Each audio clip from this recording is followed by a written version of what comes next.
자, 오늘 부모님들하고 아이 마음 건강 이해하기에 대해서 이야기를 나눌 건데요. 혹시 부제가 뭔지 아세요? 옆에 괄호치고 부제가 있었어요. 기억나시나요? 안 나시죠? 네, 안 나셔도 됩니다. 부제가 뭐였냐면요. 사례, 아이들의 문제행동 사례였어요. 아마 부제를 보셨으면 이거 뭐지? 라는 생각으로 물음표를 하고 신청을 하셨을 것 같아요. 네, 오늘은 조금 저랑 마음이 좀 불편한 이야기를 나눌 수도 있을 것 같습니다. 네, 그래서 제가 이 강의를 준비하면서 잠을 사실은 못 이뤘습니다.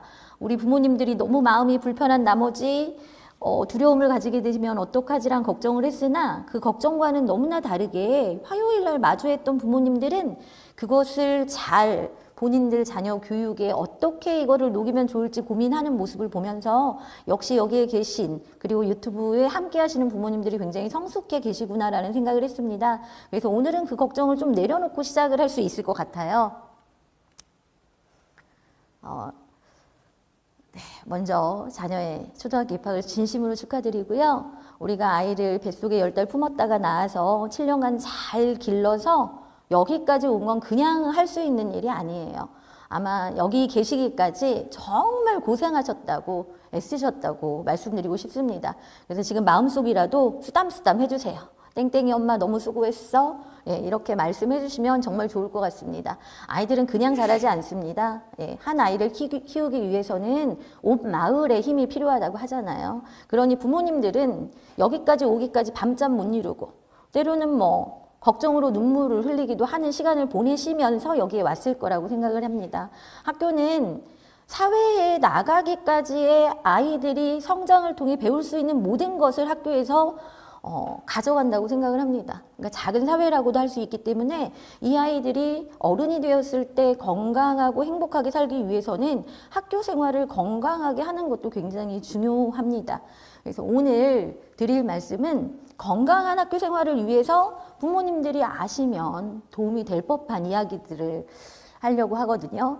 근데 그 전에 학교에는 진짜 많은 다양한 아이들이 있어요. 부모님이 상상하시는 거 이외로 굉장히 다양한 아이들이 있는데요. 그 아이들이 나의 아이와 닮은 아이도 있고요. 때로는 너무 다른데 쟤 왜 저러지 하는 아이들도 사실은 있습니다. 그런데 이런 모든 아이들을 이해하는 게 왜 중요할까요? 왜냐하면 내 자녀가 생활하는 학급의 특성을 이해한다는 것은 건강한 공동체를 만드는 데 기본이 되고요. 우리 아이는 그 건강한 공동체 안에서 행복하게 살아내야 되기 때문에 우리 아이가 속해 있는 공동체를 제대로 이해하는 것은 우리 아이가 건강하게 자라기 위한 또는 우리 아이가 어려움이 있을 때 지원하기 위한 기본이 된다고 생각을 합니다. 아마 이 안에 똑같은 새내기 부모로서 앉아 계시지만 그 성향은 되게 다를 거거든요. 먼저 여기 계시는 부모님들을 한번 제가 어떤 분인지 몇 가지 질문을 드리려고 해요. 나는 우리 아이가 어떤 아이인지 자신 있게 다른 사람 앞에 설명할 수 있다. 한번 손 한번 들어보실래요? 나는 우리 아이가 이런 아이예요 라고 말할 수 있어요. 손 한번 들어보실래요? 세상에나 단 한 명도 없습니다. 네, 세상에나.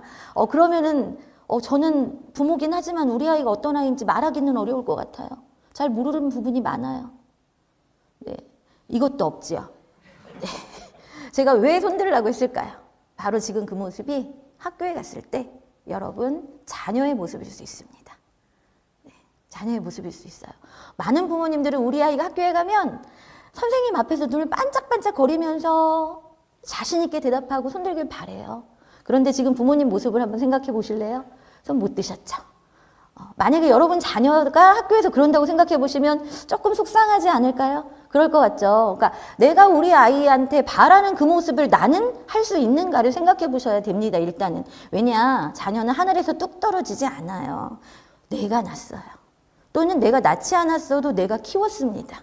네, 요즘은 다양한 부모들이 있기 때문에 내가 일단 키웠습니다. 그렇기 때문에 나하고 너무 다른 모습을 아이한테 기대하고 강요하지는 마세요. 강요하지 마시고 지금부터 제가 이렇게 질문할 때 손들어 주세요 할 거거든요. 그러면은 우리 아이한테 바라는 모습대로 응답해 주시면 됩니다. 네, 우리 아이한테 바라는 모습으로. 네, 그럼 두 번째 질문. 나는 자녀한테 어떤 부모인가? 라고 질문했을 때 저는 진짜 최선을 다하는 훌륭한 부모예요. 손 한번 들어보세요. 근데 진짜 이 이상 훌륭할 수는 없다. 네. 세상에 한 명도 없으시군요. 그러면은 부족하긴 하지만 노력은 하는 부모입니다. 네, 요 정도 좋습니다. 요 정도 좋습니다. 우리나라 부모님들은요, 자기 자신한테 점수가 되게 짜다는 거 알고 계시죠? 네, 충분히 잘하고 있음에도 항상 부족한 것 같은 게 우리나라 부모님들의 마음이에요. 왜 그럴까요? 왜 이렇게 부족하게만 느껴질까요? 그러지 마세요. 여기 계시는 것 자체만으로도 충분히 훌륭하시니까 앞으로는 내가 부족해라고 생각하지 마시고 나 충분히 잘하고 있어. 나 좋은 부모야. 라고 생각해야 우리 아이들도 우리 부모님 괜찮은 부모야. 나는 그 부모님의 괜찮은 자녀야. 라고 생각할 수 있습니다.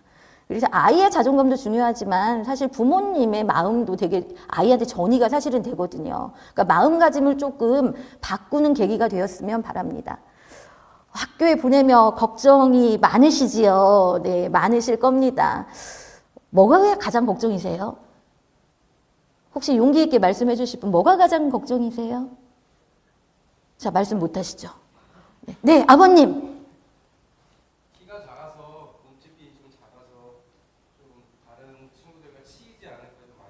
혹시 자녀분이 아들이세요? 아, 치일까? 네, 제 아들하고 똑같은 고민을 하고 있는데요. 네, 저도 보시다시피 체격이 작아서 아들이 좀 작습니다. 그런 걱정했었습니다. 치일까? 할 수 있지요. 근데 아이가 생활하는데 체격은 그렇게 중요하지 않습니다. 걱정하지 마세요. 체격 1도 안 중요합니다. 성격이 오히려 더 많은 영향을 끼칩니다. 그 부분에 있어서는 걱정이 많으실 건데 대부분 걱정이 뭐세요? 물어보면 이렇게 말씀하세요. 적응을 잘할지 모르겠어요. 라고 말을 해요. 근데 그 적응이라는 의미에는 굉장히 다양한 것들이 포함이 되어 있습니다. 첫 번째 적응은요. 좋은 선생님을 만나야 할 텐데가 첫 번째 적응이에요. 사실은 그래요. 부모님들 마음이. 두 번째 적응은요. 우리 반에 말썽꾸러기가 좀 없어야 될 텐데라는 걱정을 하세요. 솔직히 그렇게 말씀하시더라고요. 그게 사실 걱정 중에 가장 큰 걱정인데 저도 초등학교 교사로 지금 하고 있고요. 하고 있고 20년 이상을 담임교사로 살았고 이제 담임에서 이제 담임을 더 이상 안 하는 교사입니다. 안 하는 교사인데 대부분의 선생님들은 진짜 너무나 훌륭하십니다. 네, 전 정말 당당하게 말할 수 있어요. 아이들을 진짜 사랑하지 않으면 특히 초등학교는 아이들하고 교실에서 하루 종일 있어야 되잖아요. 쉬는 시간도 점심시간도. 그게 뭘 의미하는지 아세요? 네, 아이들의 목소리가 소음이 되면은 견딜 수 없다는 얘기예요. 목소리가 소음이 되는데 어떻게 견뎌요, 그 시간을. 그래서 초등학교 선생님들은 대부분 아이들의 목소리를 소음으로 느끼는 선생님들은 오래 못 하십니다. 네, 아이들의 목소리를 온전히 그냥 아이들로서 받아들이는 분들만 초등학교 교사를 하고 계시기 때문에 걱정 안 하셔도 된다고 자신 있게 말씀을 드리고요. 걱정 내려놓으셔도 됩니다. 그런데 이제 그 걱정 중에 우리 반에 좀 개구장이는 좀 없고 이렇게 반이 좀 이렇게 잘 구성이 됐으면 좋겠어 하는 걱정은 사실은 걱정보다는 저는 욕심이라고 말씀을 드리고 싶어요. 우리가 사회를 살아가면서 정말 이렇게 좋은 사람들만 만나고 살진 않아요. 때로는 나를 힘들게 하는 사람도 만나고 또는 내가 누군가를 힘들게 하기도 합니다. 학교도 마찬가지예요. 다양한 환경에서 극복을 하는 걸 경험하는 아이와 아무것도 경험하지 못하고 그냥 온실에서 꽃처럼 자라는 아이, 누가 과연 어른이 되었을 때 더 잘 살 수 있을지 생각해 본다면 혹시라도 우리 아이 반에 우리 아이를 힘들게 하는 또는 우리 반 분위기를 힘들게 하는 아이가 있다 해서 그것이 걸림돌이라고는 할 수는 없습니다. 오히려 그게 우리 아이를 성장시키는 디딤돌이 될 수 있기 때문에 이거는 부모님들이 바꾸면 되는 거예요, 마음을. 그래서 너무 걱정하지 말라고 말씀을 드리고 싶고요. 혹시 초등학교 보내면 기대는 있으세요? 기대 있다. 나는 기대가 있다. 네, 우리 아버님만 지금 열심히 손 들고 계세요. 우리 아버님은 제가 볼 때 우리 아들이 학교 가서 이렇게 했으면 좋겠다 해요. 내가 이렇게 하고 싶은 건 절대 아닙니다. 노력하시는 거예요. 기대를 별로 안 하고 가시더라고요. 걱정만 않고. 그런데 아이들은 생각보다 초등학교 오면 기대를 많이 합니다. 네, 많이 해요. 그리고 학년이 바뀌면서도 아이들은 기대를 많이 합니다. 그러니까 너무 걱정하지 않으셔도 돼요. 이 걱정은 부모님의 걱정인 거지 의외로 아이들은 기대로 학교로 오기 때문에 염려하지 마시고요. 마지막으로 나의 자녀가 어떤 삶을 살길 원하는가가 되게 중요한 질문입니다. 왜냐하면 이거에 따른 대답에 따라서 내가 자녀를 양육하는 방식이 달라져요. 네. 대부분 이렇게 말하면 뭐라고 하냐면요. 건강하고 행복하게 살면 되지요 라고 말을 해요. 네, 저도 그렇게 생각합니다. 그럼 어떻게 해야 행복한데요? 라고 물어보면 뭐라고 할까요? 경제적으로 좀 여유가 있었으면 좋겠고요. 라고 대부분 생각을 합니다. 그래서 부모님들이 그렇게 열심히 사교육을 시키는 이유는 우리 아이가 좀 경제적으로 편안하게 살았으면 좋겠다는 마음이 아래 저면에 깔려 있지요. 누구나 그럴 거라고 생각을 합니다. 그런데 우리 아이들 1, 2학년 아이들한테 커서 뭐가 되고 싶니? 뭘 하고 싶니?라고 물어보면요. 막 말을 해요. 지잘지잘 저요 하고 이랬던 아이들이 5학년 정도 되면 얘들아 꿈이 뭐야? 라고 물어보면 뭐가 가장 많을까요? 연예인? 유튜버 많겠죠, 요즘. 유튜브 크리에이터 많겠죠? 그럼 참 감사하게 해요. 연예인 유튜브 크리에이터 너무 감사합니다. 가장 많은 꿈은 그게 아닙니다. 꿈이 있더라고요. 있기는 없진 않아요. 네. 다행이죠. 꿈이 있으니까. 요즘 가장 많은 대답이요. 요즘. 제가 최근에 이제 5, 6학년 수업을 할 때 물어보거든요. 항상 너희는 커서 뭐가 되고 싶니? 어떻게 살고 싶니? 물어보면 건물주요. 아, 모르셨어요? 진짜요? 너무 시대에 못 따라가시는데요. 건물주라고 합니다. 건물주. 그럼 제가 뭐라고 말을 하냐면 어떡하니 건물주는 네가 이룰 수 있는 꿈은 아니잖아. 왜냐면 건물주가 만약에 내가 이루어야 될 꿈이면 열심히 노력을 해야죠. 근데 아이들이 말하는 건물주는요. 건물을 상속받아서 임대업을 하고 싶다는 얘기예요. 그럼 누가 건물주여야 할까요? 바로 여기 계신 부모님들이 건물주여야죠. 예, 이러기 힘들겠지요. 근데 이게 되게 슬픈 일입니다. 우리 아이들 입에서 건물주가 돼서 편안하게 놀고 먹고 싶어요라는 소리가 나온다는 건 과연 이게 누구의 생각일까? 라고 생각해 볼 때 조금 저는 그 이야기가 그냥 우스갯소리로 들을 수는 없더라고요. 좀 마음이 좋지 않았습니다. 이 아이들이 꿈을 꿀 수 없는 세상이 되면 안 되잖아요. 그래서 부모님들께서 집에서 아이들하고 이야기를 하실 때 그런 부분도 굉장히 중요합니다. 물론 경제적인 가치를 되게 중요하게 이야기하는 건 필요하지요. 필요하나 그게 아이의 삶의 전부가 된다는 건 참 슬픈 일이기 때문에 말씀을 나누실 때도 1, 2학년 아이들이 5, 6학년만 돼도 그렇게 바뀌잖아요. 몇 년간. 그래서 그 과정이 굉장히 중요합니다. 그래서 지금부터 이제 부모님들하고 이야기할 얘기를 시작하기 전에 부모님들의 불안도를 한번 측정을 한번 해보세요. 불안이 우리한테 미치는 영향은 긍정적일까요? 부정적일까요? 부정적이겠죠. 예, 부정적이겠죠. 첫 번째 불안. 우리를 집중하지 못하게 합니다. 어른이든 아이든 지금 이건 어른들의 기준으로 말할게요. 불안도가 높은 어른은 이거 했다 저거 했다 그럽니다. 내가 혹시 설거지를 하거나 갑자기 요리를 하거나 갑자기 왔다 갔다 하는 건 불안도가 굉장히 높은 거예요. 본인의 모습을 한번 상상해 보세요. 현재의 문제에 미래의 의미를 부여합니다. 지금 아닌데 일어나지도 않은 일을 가지고 와가지고 걱정을 하는 건 불안도가 굉장히 높은 거고요. 지나치게 간섭을 합니다. 즉 불안도가 높은 부모는 아이를 통제형으로 통제하려고 합니다. 그럼 내가 아이를 어떻게 키우는지 한번 생각을 해보세요. 내 모습은 어떻지? 내가 아이를 지나치게 통제하지 않나? 그건 사실은 불안도가 높아서 그런 거예요. 걱정이 돼서 그런 거예요. 사실은 그 부모님이 억압적인 게 아니라요. 불안도가 높은 거거든요. 그리고 불안은요, 우리를 분노하게 합니다. 네. 예를 들어서 아이가 유리컵을 깼어요. 불안도가 높은 부모는 어떻게 할까요? 소리를 지르죠. 이러지 말라 그랬지! 막 이렇게 지릅니다. 일단. 그러면서 이제 잔소리를 하는 거죠. 네가 이랬으니까 이렇게 주의가 없지. 이렇게 하고. 이게 불안도가 높은 부모님들의 행동 양상이고요. 불안도가 낮은 부모님은 뭐부터 할까요? 괜찮아, 저리 가, 치우기부터 합니다. 네. 그게 이제 불안도에 따른 행동 양상이 다르거든요. 불안은요, 먼저 분노하게 해요. 일단 분노부터 하게 합니다. 이게 가장 아쉬운 건데 불안도가 높으면요 우리한테서 따뜻함과 기쁨을 앗아갑니다. 따뜻함하고 기쁨을 앗아가는데 예를 들어서 불안도가 높은 부모님들은 아이가 실수를 했을 때 아이가 아니면 큰 잘못을 했을 때 아니면 밖에서 큰 사고를 쳤어요. 그거를 수습해야 될 상황이 있어요. 부모님들은 아이를 키우면서 있는데 불안도가 높으니까 그거 아이가 받았을 그 두려움 아이가 느꼈을 그 공포는 생각하지 못하는 거예요. 네. 공포를 생각하지 못하고 그걸 수습하는 데만 급급한 거죠. 근데 이 불안도가 낮은 부모님은 아이를 먼저 봅니다. 이 아이가 얼마나 그때 공포스러웠을까? 이 아이가 얼마나 걱정이 되었을까를 먼저 봅니다. 그래서 내 불안도가 어느 정도인지를 생각해 보시고, 왜 그 말씀을 드리냐면 이 불안은요, 아이들이 알아요. 아이들한테 전이가 돼요. 우리 부모가 불안도가 높으면 아이도 그걸 느끼고 아이도 불안해집니다. 그래서 부모님들께서 지금 여기 와 계신 이 모습으로 아이를 잘 키우고 싶은데, 아이를 잘 키우고 싶은 이 마음이 불안에 의한 마음이면은 그게 잘못 표현될 수 있다는 말씀이거든요. 그래서 나의 불안도를 좀 낮춰야 아이도 불안도가 낮아져서 학교 생활을 굉장히 더 쉽게 적응할 수 있습니다. 우리 학교에 가는 아이들, 대부분 아이들은 되게 기쁜 마음으로 가요. 기대를 가지고 가요. 물론 한 30% 정도는 불안을 가지고도 오기도 합니다. 네.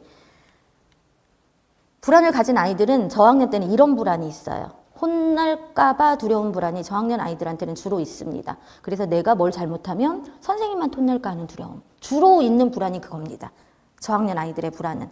근데 이 불안이 어디서 왔냐면, 네, 사실은 집에서 왔어요. 그냥 어느 날 학교 왔다고 이 불안이 생기진 않습니다. 네. 지나치게 통제하는 부모님한테 양육된 아이들은 학교 와서 이런 불안을 가지고 오는 경우 굉장히 많아요. 네. 혼날까 하는 두려움. 선생님이 혼내지는 않을까? 그냥 선생님이 땡땡아 이름만 불러도 막 눈을 이렇게 땡그랗게 뜨고 쳐다보는 아이들이 있어요. 이런 불안이고요. 이 아이들이 성장해 가면서 고학년에 가면 어떤 불안도가 높아지냐면요. 이런 불안도가 높아집니다. 어떤 불안인지 아시겠죠? 주변의 시선을 의식해서 남들이 나를 어떻게 볼까?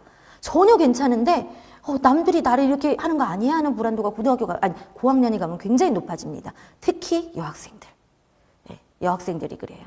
저학년하고 고학년의 불안도는 약간 양상이 다른데, 왜 고학년까지 오늘 말씀을 드리냐면, 이제 못 만나잖아요, 저를. 예, 앞으로 저를 못 만나기 때문에 오늘 드릴 말씀은 1학년부터 6학년까지 쭉 이어지는 이야기라는 말씀을 드립니다.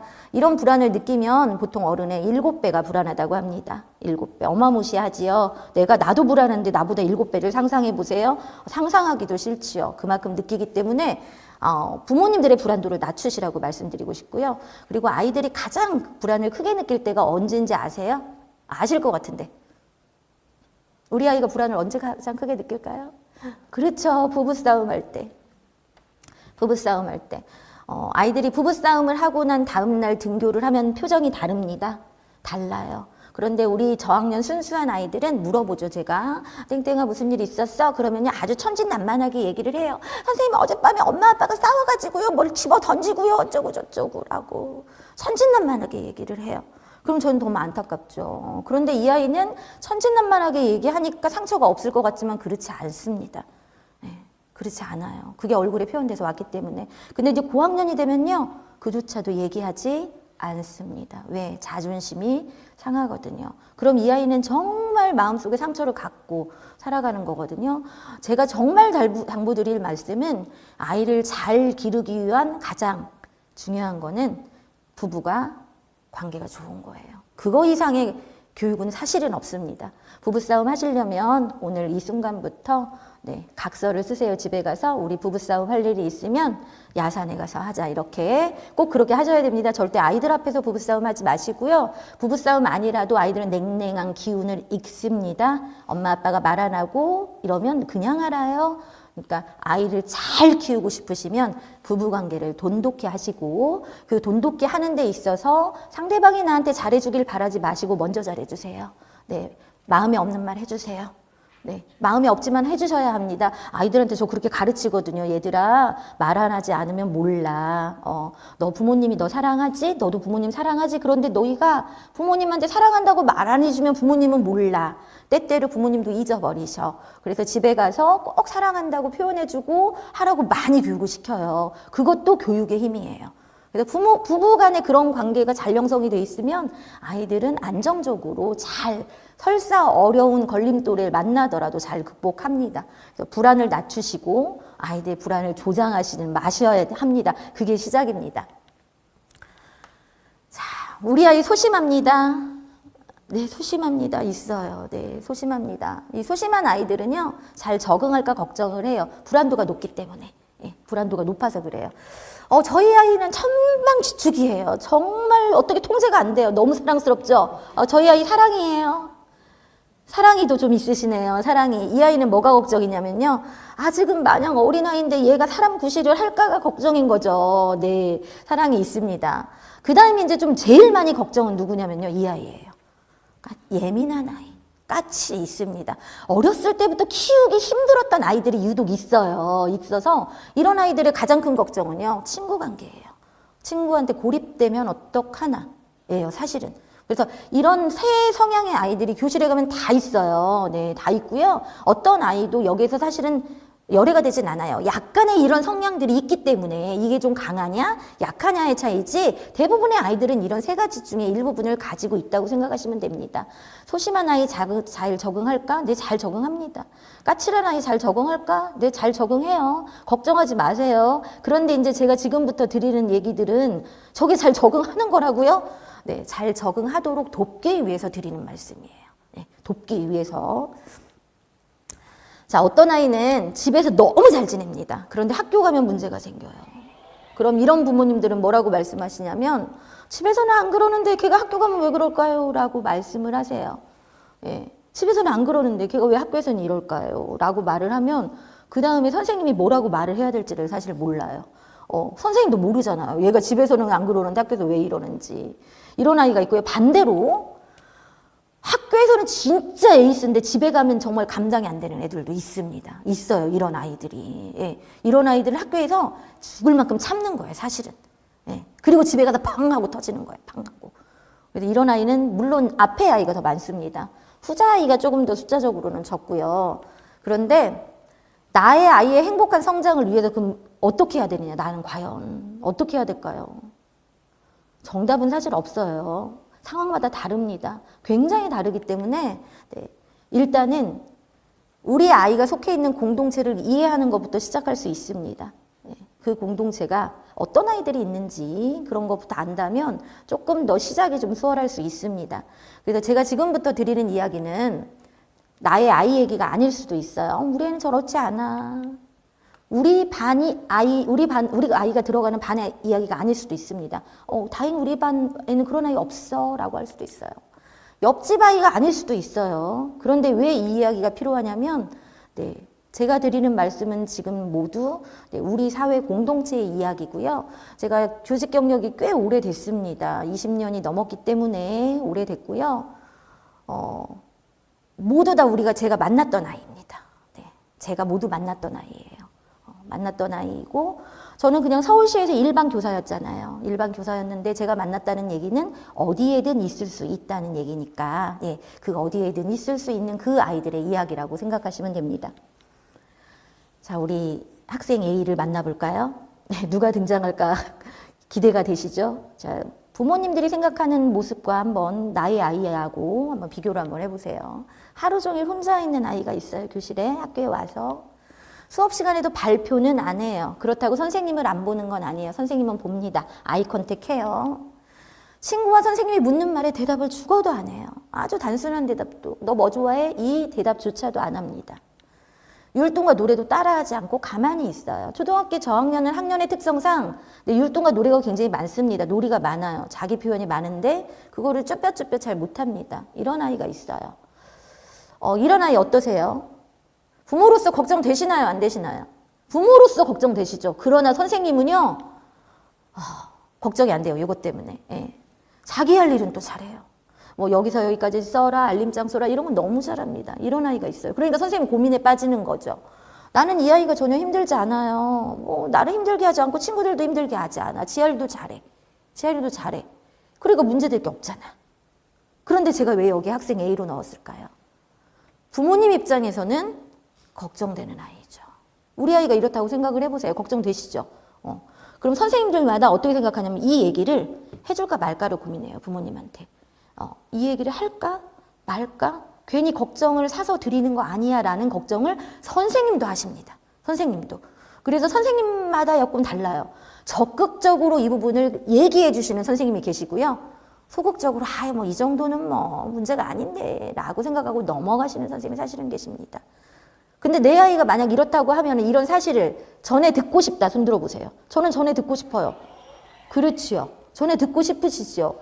저 같은 경우는 좀 적극적인 편이게 보이죠. 저는 이제 다 말씀을 드리는 편인데 요즘은 선생님들이 조금 더 조심스러워진 건 사실이에요. 혹시 오해하지는 않으실까? 우리 아이를 낙인 찍으신 거야? 이렇게 바라보는 시선이 있거든요. 그래서 조심스러운 부분이 있어요. 그래서 혹시라도 우리 아이가 약간 이런 성향이 있을 것 같아요 하면은 3월에 학부모 상담을 대부분 학교에서 진행을 합니다. 상담을 하거든요. 그때 선생님한테 가서 이렇게 말씀을 하세요. 선생님, 사소한 거라도 괜찮으니까요. 제가 아이를 키울 때 도움이 될 만한 또는 알아야 될 이야기는 편안하게 해주시면은 제가 잘 듣고 잘 지도해 보도록 할게요라고 미리 말씀을 해주시면 선생님이 좀 더 적극적으로 이제 개입을 하시려고 하실 거예요. 그때 부모님들의 어떤 나의 부모로서의 양육 태도를 선생님께 전달해 주는 게 필요합니다. 이런 이야기조차도 듣고 싶으시다면. 네, 사실 이 아이는요, 어떤 마음이냐면요, 이런 아이들이 꼭 반에 있어요. 몇 명이 있어요. 많이 있는 아이입니다. 꽤 많은 숫자가 이렇거든요. 사실은 이래요. 자기 표현이 어려운 거예요. 하고 싶은데. 그러니까 나는 머릿속으로는 계속 시뮬레이션을 하고 말을 해요. 그걸 입 밖으로 꺼내지 못하는 거예요. 입 밖으로. 그리고 다른 친구들한테 관심도 있어서 앉아서 이렇게 눈동자를 돌리고 봐요. 그런데 다가가는 것도 안 되고 다가오면 또 어떻게 해야 될지 모르겠는 거야. 처음에는 친구들이 와서 말을 시켜요. 땡땡아 물어보기도 하고 땡땡아. 그런데 점차 반응이 없잖아요. 그러면 이제 이 아이는 배제가 되는 거지요. 그냥 있는 아이. 싫어하진 않아요. 친구들이. 반응이 없으니까 재미가 없으니까 다가가질 않는 거지요. 선생님 입장에서는요. 전혀 힘들지 않아요. 할 일을 다 하니까. 이렇습니다. 그래서 사실은 이런 특성의 아이들은요. 그냥 한 해를 그냥 이렇게 보내기가 가장 쉬운 아이예요. 변화하기보다는 이렇게 보내기가 쉬운 아이라서 이런 아이가 걱정이 되신다 그러면은 말씀을 해달라고 말을 해주는 게 지도에 도움이 됩니다. 아마 선생님께서는 여러 번 시도를 하실 거예요. 이 아이한테 얘기도 해보고 여러 가지를 해보겠지만 선생님이 하는 데는 사실은 한계가 있거든요. 그래서 사실 부모님하고 같이 하는 게 필요해요. 만약에 부모님이 이 사실을 알았어요. 전달을 받았어요. 그럼 부모님은 이 아이를 어떻게 지도해야 될까요? 땡땡아 학교 가가지고 말을 해야지 그러면 안 돼. 라고 한다고 아이가 달라질까요? 아이는 달라지고 싶지 않은 게 아니라 달라질 수 없는 아이 성향을 가졌잖아요. 그래서 이때는 사실은 한 단계씩 하셔야 돼요. 어떻게 하셔야 되냐?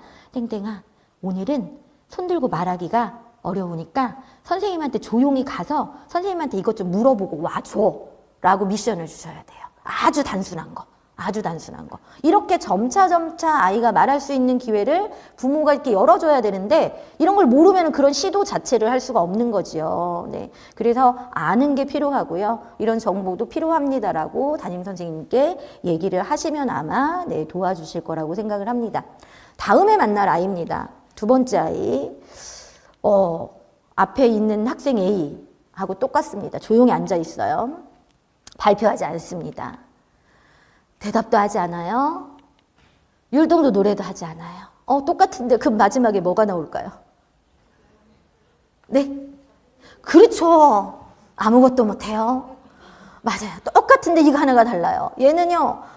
하루 종일 알림장도 잘 못 쓰고요. 학습량이 있으면 그거를 거의 시작도 못 하고요. 시작하는데도 어려움이 있고요. 이런 아이입니다.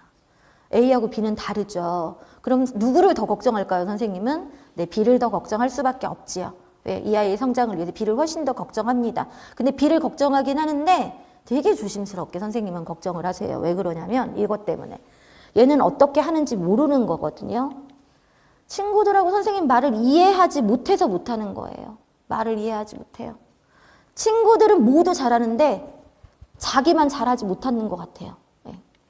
잘하고 싶은데 어떻게 해야 하는지도 모르겠고요. 급기야 아무것도 하지 못하는 이 친구를 조금씩 이제 무시하기 시작합니다. 드러나니까. 표현 활동이 많아요, 저학년은. 그럼 표현 활동을 하면은 그 표현 활동이 이제 아이들도 보잖아요. 네. 근데 얘는 아무것도 못하고 있으니까 이제 조금씩 무시하기 시작합니다. 선생님 당연히 걱정이 되겠죠. 선생님도 도와주고는 싶은데 수업 시간에 얘 옆에만 붙어서 도와주기가 참 어려운 상황이에요. 그럼 어떻게 해야 되느냐? 수업 시간 이후에도 지속적으로 얘는 조금 이렇게 도와줘야 될 필요성이 있고요. 다른 학생과 성장 속도를 맞추기는 쉽지 않은 아이입니다, 얘는. 그럼 얘의 가장 큰 이렇게 하는 이유가 뭘까요? 얘는 왜 성장 속도가 이렇게 맞추기가 힘들고 말을 알아듣기가 힘들고 왜 그럴까요? 사실은 이런 아이들은요, 이럴 가능성이 있습니다. 네, 있습니다. 처음 보시죠. 우리가 어머님 세대에 우리가 흔히 IQ라고 하는 지능검사 분포도입니다. 빨강색 경계성 지능을 보면은 13.6%의 아이들이 방금 했던 그런 특성을 갖는 아이들입니다. 요즘 미디어에 느린 학습자에 관한 방송이 굉장히 많이 다루어지는 걸 제가 봤어요. 그 아이들의 이야기입니다. 그 아이들의 이야기인데 지금 보면은 한 13.6%면 100명이라고 하면 13.6명, 우리 서울에 있는 학생 수 평균이 25명이라고 하면은 학급당 2명, 뭐 이 정도 수준의 아이가 여기에 해당된다고 볼 수 있을 정도로 많은 숫자입니다. 생각보다 굉장히 많지요. 네, 생각보다 많습니다. 엄청 많아요. 근데 이제 선생님들은 다양한 어떤 사례가 있잖아요. 저처럼 이제 오래 경력을 가진 선생님들은 사실 어느 정도 보면은 알아요. 얘가 느린데 그냥 느린 건지 발달이 느린 아이가 있어요. 이게 이런 어려움 때문에 느린 건지는 사실 조금 다릅니다. 양상이. 그럼 이제 선생님이 걱정을 하죠. 내가 보기에는 이 아이는 이것 때문에 조금 어려움이 있어. 그럼 이걸 부모님한테 말해야 되나 말아야 되나 엄청 고민하십니다. 왜? 부모님은 엄청 속상해하고 하실 걸 알기 때문에. 그래서 보통 1학년 선생님들은 이런 부분이 의심된다 하더라도 부모님들께 얘기 안 합니다. 왜 안 할까요? 1학년 부모님들은 준비가 아직 안 되어 있어요. 우리 아이의 현 상황에 대해서 들을 준비가 안 되어 있고 느리다고 생각하는 양상이 굉장히 강합니다. 실제 그런 아이도 있기 때문에 정말 느려서 이런 문제가 아니라 구분이 명확하지 않으니까 부모님은 인정하기 싫으신 거죠. 그래서 제가 선생님들한테 강의를 할 때도 이런 부분에 있어서 1학년 때는 조금 기다려주세요라고 말씀을 드려요. 왜냐하면 정확히 구분이 되지 않는 부분이 있기 때문에. 그래서 의심이 된다 하더라도 1학년 때는 조금 그냥 기다려주시고 지켜봐 주시고 도와줄 수 있는 부분을 도와주세요라고 말씀을 드리고 그래도 너무너무 걱정이 된다. 그럼 1학년 말이나 라고 말씀을 드리거든요. 근데 이 부분이 왜 어렵냐면 저는 그러니까 아주 오래전에 제가 2학년 맡을 때 저희 반 아이들이 18명이었어요. 2학년 맡을 때 저희 반에 느린 학습자 즉 경계성 지능 아이가 3명이었습니다. 18명 중에 3명이에요. 엄청난 숫자지요. 엄청난 숫자. 왜 우리 반에 그런 아이들이 몰아서 넣었을까요? 아니에요. 생각보다 많다는 거예요. 3명인데 경계성 지능인지 2명은 알았어요. 3월에 학부모 상담하는데 부모님이 오셔서 얘기를 하더라고요. 사실은요 선생님 저희 아이가 검사를 했는데 경계성 지능으로 나왔고요. 직접 IQ 얼마예요도 말씀을 해주시더라고요. 그 부모님은 저는 정말 너무 감사해요. 왜냐하면 제가 그 아이를 파악하는 데 걸리는 시간을 단축해 주셨잖아요. 그럼 저는 무엇을 고민하면 될까요? 이 아이를 어떻게 도와줄까만 고민하면 되는 거예요. 네, 그렇게 부모님 오픈했기 때문에. 근데 많은 부모님들이 오픈 안 하십니다. 왜냐? 우리 아이가 차별받을 게 두려워서. 근데 그건 굉장히 잘못하시는 거예요. 부모의 자존심이지 아이의 성장을 지원하는 방식은 아닙니다. 그래서 너무 감사하다고 말씀을 드리고 그 부모님이 말씀하신 이유는 그 아이가 나의 말을 길게 하면 못 알아들을 걸 뻔히 아니까. 무슨 요청이셨을까요? 끊어서 천천히 해주세요라는 요청이셨어요. 네. 그러면 조금씩은 따라오니까. 그래서 1년 동안 제가 그 아이들을 위해서 한 거는 이 아이들의 자존감이 무너지지 않는 지지하는 활동들을 많이 했습니다. 네. 그래서 1년 동안 이 아이들이 조금 다른 학습자보다 느리지만은 아이가 자존감이 무너지면 회복할 수가 없잖아요. 그래서 잘 해가지고 정말 1년을 잘 보냈습니다. 힘들지 않게. 그래서 그 2명의 부모님께는 너무 감사를 드려요. 그런데 나머지 1명은요, 그러니까 밝히지를 않으신 게 아니라 모르셨어요. 모르시고 제가 상담을 했어요. 사실은 어머니 이러이러한 특징이 있는데 어머님 한번 검사를 받아보시는 게 어때요? 라고 제안을 했어요. 그 부모님 어떻게 하셨을까요? 엉엉 우셨습니다. 엉엉 우시면서. 왜냐하면 화가 나서 우신 게 아니에요. 그냥 마음이 무너지신 거죠. 정말 우리 아이가 이러다가 사회인으로서 제대로 자립하지 못하면 어떻게 하지라는 걱정부터 시작해서 나는 그걸 어떻게 지원해야 될지 모르는데 하는 두려움, 이런 것들이 막 물밀듯이 오니까 그냥 우시는 거예요.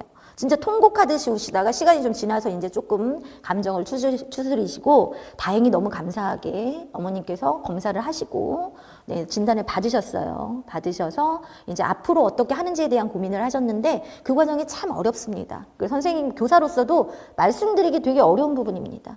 네, 굉장히 어렵고요. 다행히 서울시 교육청에서는 이런 의심 사례가 있을 때 담임교사의 추천에 의해서 검사를 지원해주는 사업이 생겼습니다.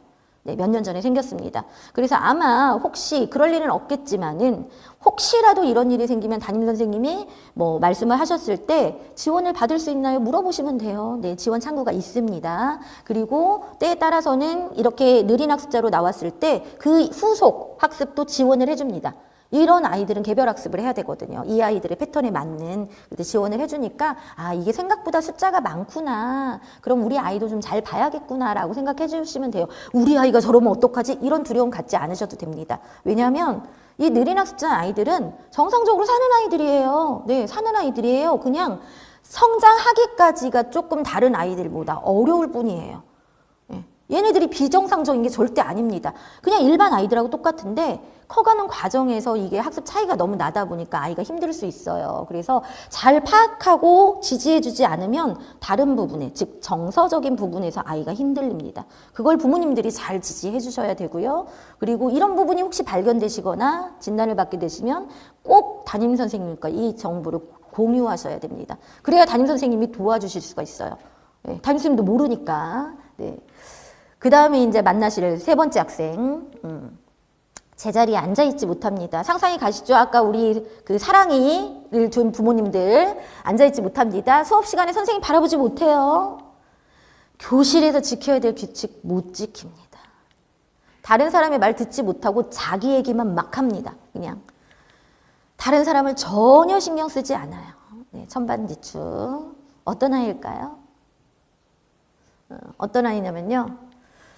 행동을 스스로 조절이 안 되는 아이들이에요. 그렇게 하고 싶어서 하는 게 아니라 안 되니까 그러는 거예요. 안 되니까.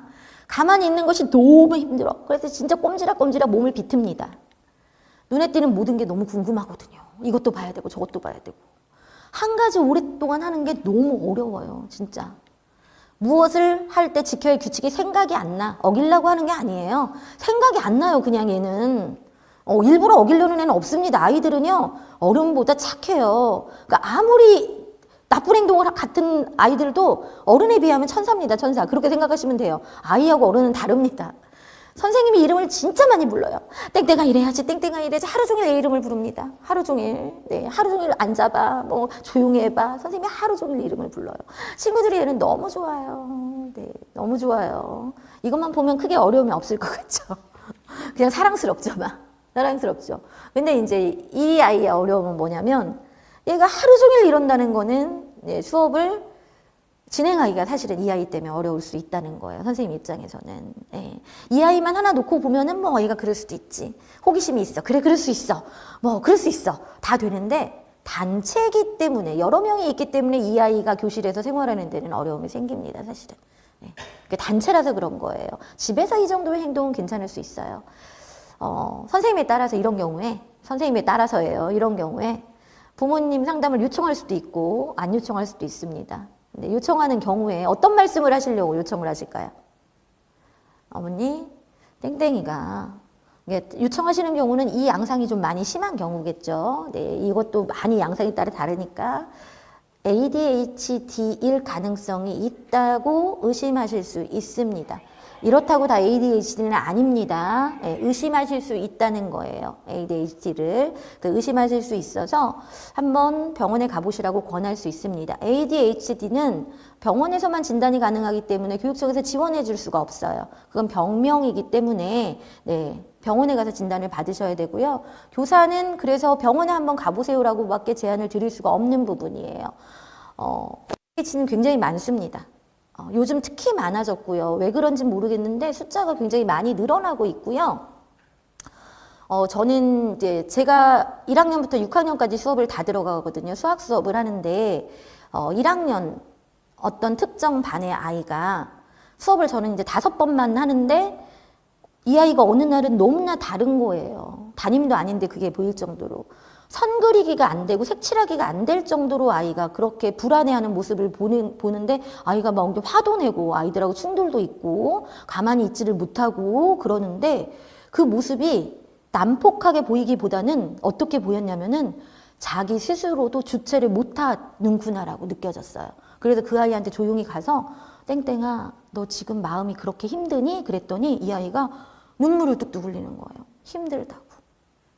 이 아이가 ADHD인데 그날 약을 안 먹고 왔어요. 예. 그러니까 너무 힘든 거예요, 자기도. 그런데 그 아이는 그렇게 힘든데 밖에서 보면 그 힘듦으로 보이는 게 아니라 난폭하잖아요, 난리치잖아요, 그렇게만 보여요. 예. 근데 사실 이 아이는 되게 힘들었던 거예요. 그러니까 이 아이 같은 케이스는 약을 먹었을 때와 안 먹었을 때가 완전히 다른 아이예요.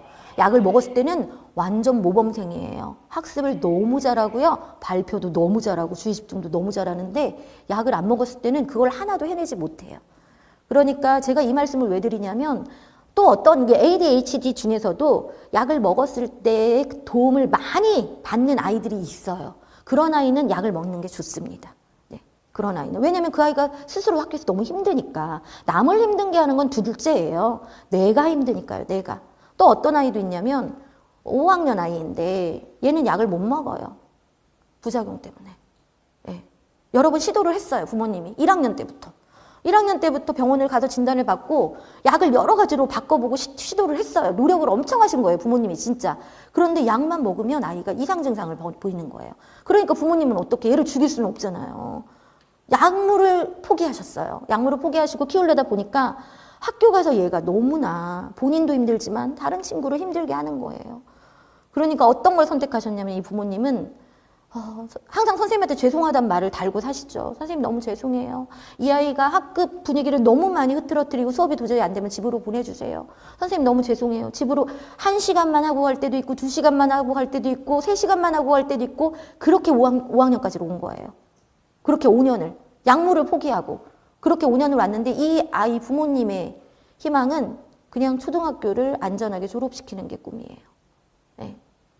그러니까 너무 이 부모님이 저는 대단하다고 느껴져요. 네. 이렇게까지 노력하시는데 근데 너무 감사한 거는 담임선생님도 부모님이 그렇게 솔직하게 말하고 소통을 하잖아요, 담임쌤하고. 그래서 전혀 담임선생님도 이 아이를 뭐 감정적으로 미워하거나 그러지 않으세요. 어떻게 하면 도와줄 수 있을까를 고민하세요. 그래서 소통이 중요한 겁니다. 그래서 소통이 중요해요.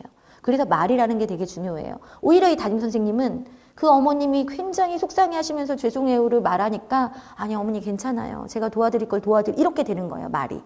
예, 말이 그렇게 되는 거기 때문에 부모님들께서도 혹시 선생님들하고 상담을 하실 때 내가 주는 말의 힘은 우리 아이를 성장시키는 힘이 될 수 있기 때문에 말씀을 잘 하시라고 부탁드려요. 그러니까 상대방의 입장에서 말을 해주면 뭐 소통이 안 될 게 하나도 없습니다. 그래서 그 아이는 지금 이제 6학년에 올라가는데요. 제가 깜짝 놀란 거는 얼마 전에 그 반 프로젝트가 있어서 갔는데 와 너무 많이 달라졌어요. 네, 너무 많이 달라지고 지금까지 그렇게 달라지게끔 한 거에는 사실은 부모님과 담임선생님의 역할이 컸다고 생각을 합니다. 그러니까 약물이라는 게 꼭 100% 답은 아니라는 말씀을 드리는 겁니다. 그런데 우리 아이를 정확하게 이해하는 거는 시작이기 때문에 명확히 알고 계셔야 되고요. 자, 이제 학생 D 나옵니다. 앞에 있는 애하고 똑같아요. 앉아있지 못합니다. 네, 선생님 바라보지 못해요. 규칙 못 지킵니다. 자신말만 해요. 하나가 틀려요, 앞에하고 양상이. 뭐가 등장할까요? 이런 아이가 있어요. 자꾸 화를 내고 친구랑 싸워요. 앞에 있는 애는 그냥 집중만 못했는데 싸우는 아이가 있습니다. 얘는 이제 학급에서 많은 문제를 일으키지요. 네, 다른 아이하고 다툼이 생기니까 갈등을 많이 유발하고 관계에 있어서 어려움이 있으니까 사실은 이런 아이를 지도하는 게 가장 선생님의 입장에서는 되게 힘듭니다. 중재라는 걸 해야 되잖아요. 중재. 문제가 생겼을 때 얘는 왜 그럴까요? 얘는 왜 그러냐면 그냥 화가 많은 아이예요. 마음에 화가 많아요. 똑같은 행동을 해도 내가 하면 친구들이 짜증을 낸다고 생각을 해요. 똑같이 하는데 왜 내가 하면 짜증을 내지? 선생님은 왜 나한테만 뭐라고 하지? 친구들은 나만 싫어하는 것 같고 내가 하는 말은 아무도 들어주지 않아 라고 생각을 합니다. 그래서 나도 모르게 소리를 지르고 친구를 때리고 물건을 던져요. 네. 이 아이들은 이제 분노 조절이 안 되는 아이들이에요. 분노 조절이 안 되는 아이인데 이 아이들이 ADHD 특성을 같이 가지고 있는 경우가 있습니다. 같이 가지고 있는 경우가 있는데 이런 아이들이 다 ADHD는 아니에요. 근데 같이 가지고 있는 경우가 상당히 많아요. 그러면 약물의 도움을 받으면 이 분노가 조금 조정이 됩니다. 사실은. 분노가 조정이 되는데 이게 단순하게 ADHD가 아니라 그냥 이런 양상만 가졌을 때는 약물이 전혀 도움이 안 됩니다. 전혀 도움이 안 됩니다. 그때는 이제 상담이나 다른 방향으로 노력을 해야 되는 거고요. 이런 아이의 가장 큰 이런 아이를 잘 지도하는 가장 좋은 방법은 부모예요. 부모가 이거를 일단 인지를 하고 부모가 그거를 알고 해야지 해결이 되지. 부모님이 집에서는 안 그러는데요. 해버리면 사실은 답이 안 나옵니다. 집에서는 그런 경우 상당히 많아요. 집에서는 아무 문제가 없는데 왜 학교 가면 얘가 이렇게 애들하고 싸울까요? 라고 오히려 반문하시는 부모님이 상당히 많아요. 그럼 선생님들은 되게 당황스러운 거죠. 집에서는 안 그러면 학교에서 얘가 뭐가 문제야? 어떻게 해야지가 되는 거예요. 그래서 이렇게 말씀을 하세요. 선생님이 너무 좋으셔서 그래요. 그래서 아이가 이렇게 한다는 거예요. 선생님이 너무 착하셔서. 그러면 이 아이는 집에서 어떻게 길러질까요? 상상이 가시죠? 억압적인 부모님 밑에서 양육되었을 가능성이 굉장히 높습니다. 그러니까 집에 가면 무서우니까 잘하다가 학교 오면은 그게 억압되어 있던 게 빵 터지는 거죠. 빵. 그래서 더 학년이 올라갈수록 이런 아이들은 심해집니다. 좋아지는 게 아니고. 절대 좋아질 수 없어요.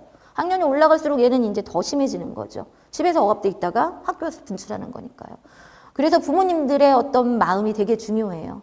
부모님들이 그걸 고수하시면 무섭게 하면 되지요? 네, 개선이 안 됩니다. 그거 되게 위험한 발언이에요. 강자한테 강하고 약자한테 약하게 키우는 거는요, 그 아이한테 더 이상 강자가 없으면은요, 얘를 통제할 방법이 없어요.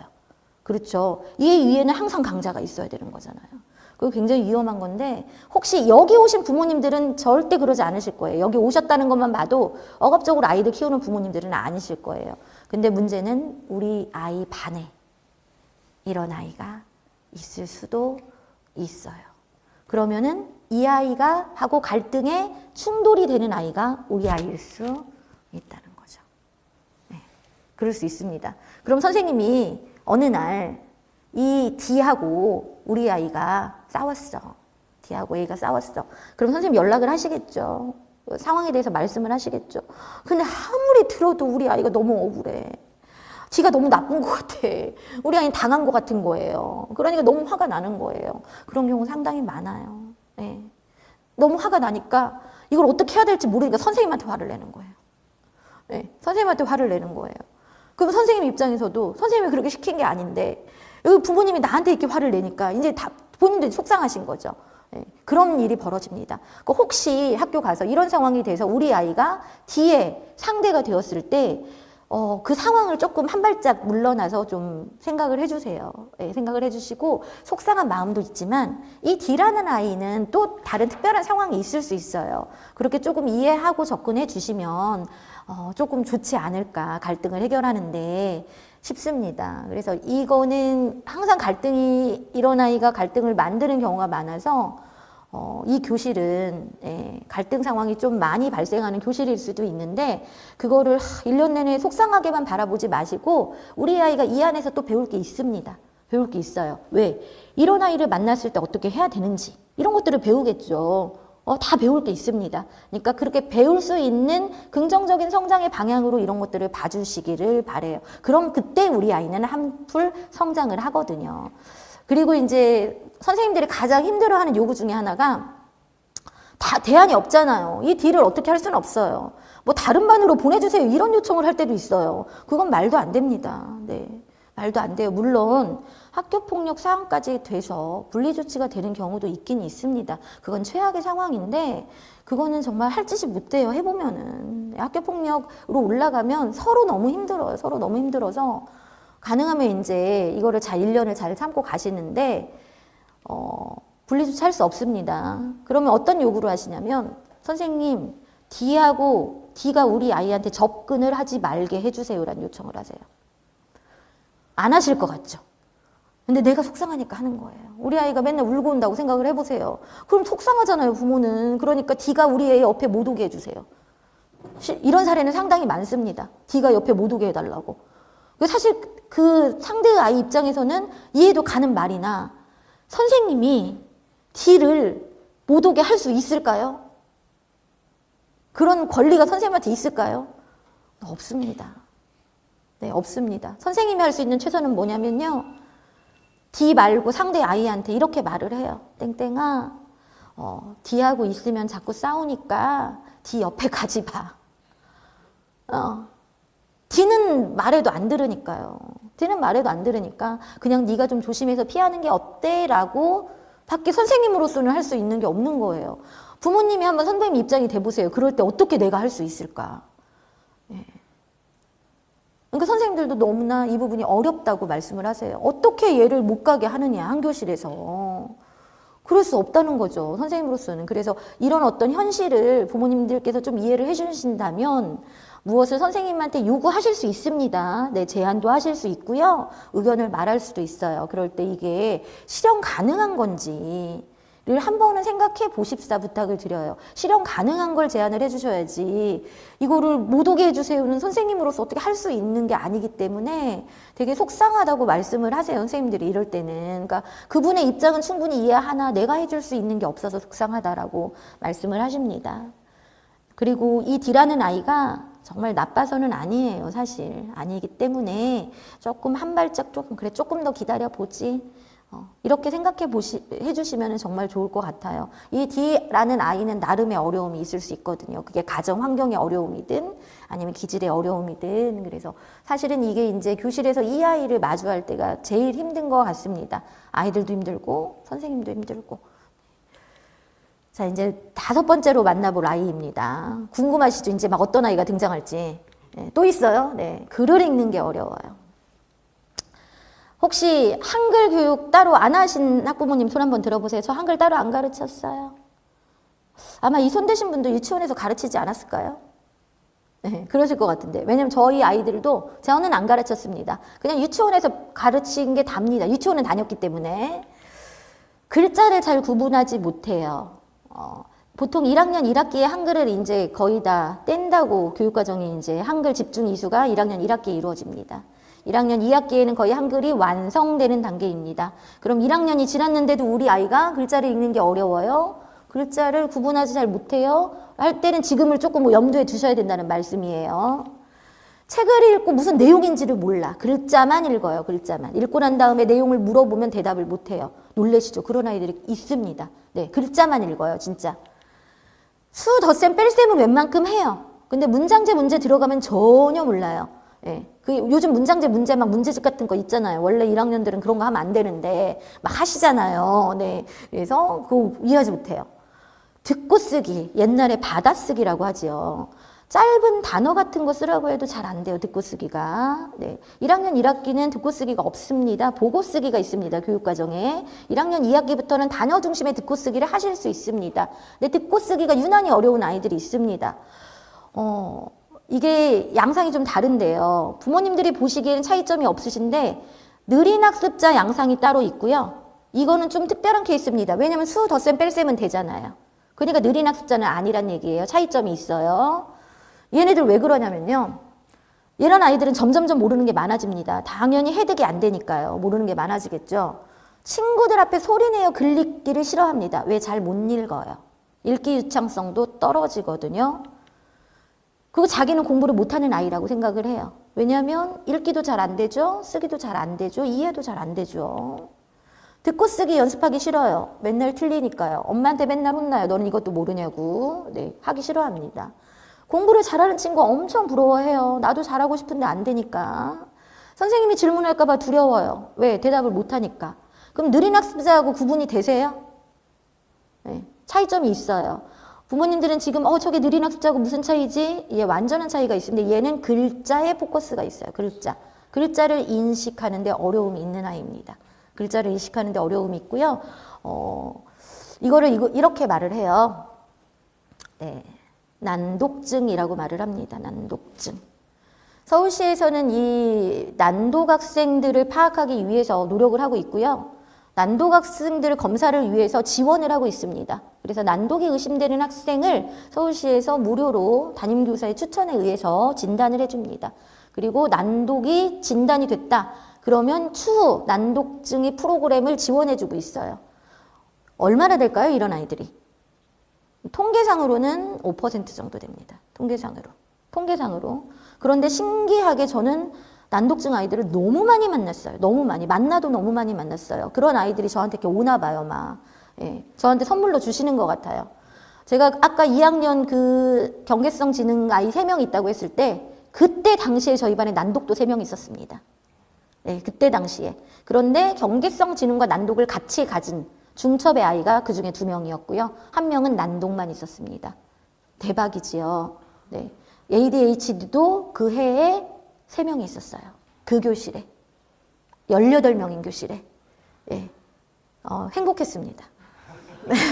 왜냐하면 그 해 그 아이들을 만나면서 ADHD, 난독, 경계성 지능에 대해서 공부를 진짜 빡세게 했던 것 같아요. 예. 막 무슨 세미나도 찾아다니고 그때 당시에는 이런 지원이 없었습니다. 어떻게 검사를 하는지도 몰랐습니다. 그리고 이 증상이 어떻게 나타나는지도 저는 문외한인 교사였어요. 그러니까 어떻게 해요? 공부를 해야죠. 그런 아이들을 마주했는데 그래서 그때 진짜 공부를 많이 했던 것 같아요. 난독증 아이들은요, 처음에 근데 선생님들도 난독증에 대한 전문 소견을 가진 선생님들은 사실은 많지 않습니다. 그래서 저도 선생님들 대상으로 강의를 많이 하는데 이 부분에 있어서 1학년하고 2학년 선생님들은 아셔야 된다고 말씀을 드려요. 왜 아셔야 되냐면 난독증은 2학년 때는 최소한 진단이 나와서 3학년 때는 이 아이를 따로 말하자면 수업을 하지 않으면 난독증 개선이 안 됩니다. 예, 안 됩니다. 어렵다고 봐요. 아인슈타인도 난독증이었어요. 알고 계시죠? 네. 되게 유명한 사람들 난독증 많아요. 근데 난독증은요, 괜찮아요. 괜찮은데 뭐가 어렵냐면 이 아이가 습득하는 게 다르기 때문에 어려운 거예요. 그러니까 부모는 만약에 우리 아이가 난독증이면 도와주면 되는 거예요. 왜냐면 이거는 해결이 안 되는 문제는 아니니까. 예, 물론 이제 완벽하게 해결은 되지 않습니다. 그런데 살아가는데 크게 핸디캡이 되는 문제는 아니기 때문에 도와주면 됩니다. 근데 안 도와주면 이 아이는 그냥 난독증을 가진 채로 그냥 성장을 하면 학습은 어렵습니다. 학습은 어렵거든요. 제가 2학년 때 그때도 많이 만났지만 몇 년 전에 2학년을 할 때도 난독증이 저희 반에 3명이었어요. 네, 몇 년 전에도 3명이었거든요.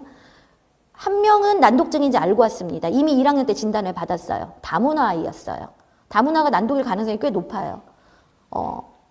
왔고 나머지 2명은 난독증인지 모르고 왔습니다. 저희 반에. 그런데 관찰을 해보니까 아까 같은 특성이 나타나는 거예요. 글자를 바꿔 읽어요. 악, 워 같은 거. 수박이라는 단어는 있는데 그게 문장에 들어가면 이 글자를 인식을 못하는 거예요. 이런 몇 가지 특징이 있어요. 그래서 이상한 거예요. 얘 왜 그럴까? 너무나 읽기 유창성도 뛰어나요. 얘는. 그런데 듣고 쓰기가 안 돼요. 이런 특성들이 몇 가지 있는 아이들이 있거든요. 그래서 2학년 말에 고민을 하다가 부모님을 2학년 말은 아니구나. 1학기 말에 5월 정도에 부모님을 불렀습니다. 어머니, 땡땡이가 이런 게 염려가 됩니다. 엄마는 어땠을까요? 역시 청청변명 막 울고 이제 난리가 났어요. 난독이라고요. 막 난독이 아닐 수도 있어요. 어머님 그랬어요. 왜냐면 저는 의사는 아니니까요. 의심이 된다. 걱정스러우니까 진단을 한번 해보셔라. 했는데 다행히 2분 다 기관에 가서 그때는 난독이 학교에서 검사를 해줄 때가 아니었어요. 그래서 이제 개인 병원에 가서 진단을 했습니다. 했는데 난독이었어요. 둘 다 난독으로 나왔고 그때부터 치료를 시작해서 1명은 1년 정도 치료를 했고요. 1명은 중간에 전학을 가서 사실 잘 모릅니다. 1명은 1년 정도 치료를 했어요. 그리고 제가 그 아이가 커가는 과정을 봤습니다. 제가 5학년 담임할 때 옆반의 아이였어요. 저를 너무나 반가워해요. 지나가면은 막 선생님 저희가 2학년 때요 선생님이랑 맨날 만나서 놀았잖아요 라고 말을 해요. 논 건 아니고요. 사실 공부했거든요. 근데 걔는 그걸 놀았다고 표현을 하더라고요. 네, 그리고 담임선생님께 여쭤보니까 지금은 너무나 잘하고 있다고 하더라고요. 1년 정도 그렇게 치료받고 걔는 굉장히 개선된 아이예요. 근데 걔가 그렇게 할 수 있었던 이유는 조기 발견이 큰 도움이 되었다는 거. 네. 근데 그 아이가 만약에 5학년까지 몰랐다고 하면 5학년에서 발견되면 사실은 치료가 어렵다는 게 전문가들의 소견이에요. 늦어도 2학년 말, 발견 3학년부터 치료 시작하면은 많이 개선이 된다고 합니다. 그 개선은요, 아이가 학습하는데 덜 힘들게 된다는 거니까 도와줘야겠지요. 그래서 우리 아이가 글씨를 잘 모른다, 아니면 국어학습에 어려움을 보인다 할 때 부모님들도 잘 관찰을 한번 해보세요. 이게 단지 발달이 느린 건지, 여기에 이런 어려움은 없는 건지, 만약에 어려움이 있다면, 네, 담임선생님께 요청해서 뭐 검사를 받아볼 수도 있고요. 근데 그냥 의심 증상이 없는데 그걸 그냥 검사를 다 해주진 않아요. 그럼 전 국민의 검사화가 돼야 되기 때문에 그럴 수는 없고요. 의심될 때는 네, 지원을 해주고 있습니다. 자, 5번째로 만나볼 아이. 6번째인가요? 너무 자주 거짓말을 해요. 아마 웃으시는 분들 계실 거예요. 우리 아이 저한테 거짓말하다 잘 들키거든요. 어린아이들은 거짓말 조금씩 해요, 다. 네. 거짓말이라는 것을 인정하지 않아요. 눈에 보이는 거짓말을 하는 거죠. 예, 눈에 뻔히 보이는데 친구들이 나랑은 안 놀아요. 이게 거짓말쟁이로 한번 낙인이 찍히면 아이들이 잘 안 놀려고 합니다. 그리고 거짓말쟁이라고 놀려요. 저학년들은 놀립니다. 네, 놀려요. 고학년들은 어떨까요? 무시하겠죠. 네, 놀리지 않아요. 양상이 달라요. 고학년들은. 선생님이 자꾸 여러 번 물어봐요. 너 정말 그랬니? 너 진짜 그랬지? 이렇게 확인을 하는 거죠. 이제 선생님도 걱정이 되니까 이렇게 확인을 하는데 주로 저학년에 많이 나타납니다. 저학년에. 거짓말을 하는 경우는. 저학년이 많이 나타나는데 이 아이들은 거짓말을 하고 싶어서 하는 게 아닙니다. 네, 하고 싶어서 하지 않아요. 그냥 나도 모르게 나오는 거예요. 나도 모르게.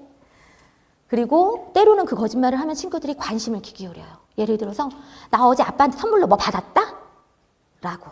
네, 되게 비싼 거. 네, 사실은 아닌데 되게 비싼 거. 애들이 예를 들어서 무슨 얘기를 하는데 자기는 안 받았는데 나도 그거 있어.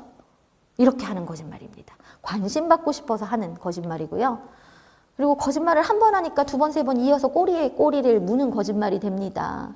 그러면 너 그거 있어? 한번 가져와봐. 그래요. 애들이 그렇잖아. 그럼 가져올게. 하고 다음날 또 물어봐요. 너 그거 가져왔어? 깜빡했다. 네. 그리고 내일 가져와봐. 그런 다음에 이제 와가지고는 그거 잃어버렸어. 가 되는 겁니다. 이게 이제 거짓말이 꼬리를 무는 거짓말이고요. 어떤 말을 사실 해야 될지 몰라서 거짓말을 하는 경우도 있어요. 네, 순간 나오는 거긴 한데 가장 큰 원인은 화내는 게 무서워서 합니다. 부모님한테 하는 거짓말이 이런 케이스죠. 네, 화내는 게, 혼나는 게 무서워서. 선생님한테도 마찬가지예요. 혼나는 게 무서워서 거짓말 많이 합니다. 예를 들어서 이거거든요. 저희 반 아이들이 제가 작년에 4학년이었는데 무슨 날이었어요. 하여튼 무슨 날이었는데 얘네들이 뭘 준비하려고 했나 봐요. 저를 위해서 서프라이징을 하려고 했나 봐요. 막 저를 교실에 못 오게 막 복도에서 방어를 하더라고요. 교실에 못 오게. 그럼 다 알면서도 속아주는 거예요, 선생님들은. 네, 그래서 모르는 척하고 이제 있다가 들어갔는데 애들이 막 당황을 하는 거예요. 막 하다가 한 아이가 고개를 푹 숙이고 있어요. 그랬더니 애들이 막 변호를 하는 거예요. 선생님, 유리컵을 깼어요. 라고 하는 거예요. 그래서 유리컵을 깼어요. 라고 했더니 얘 앞에 유리컵이 진짜 산산조각이 나 있는 거예요. 그래서 애들한테 순간 얘들아 저리 가봐. 일단 유리컵을 치웠어요. 일단 이걸 치워야지 하고 막 청소기 가져와서 밀고 치웠어요. 그랬더니 이거 누가 그랬니? 그랬더니 정적.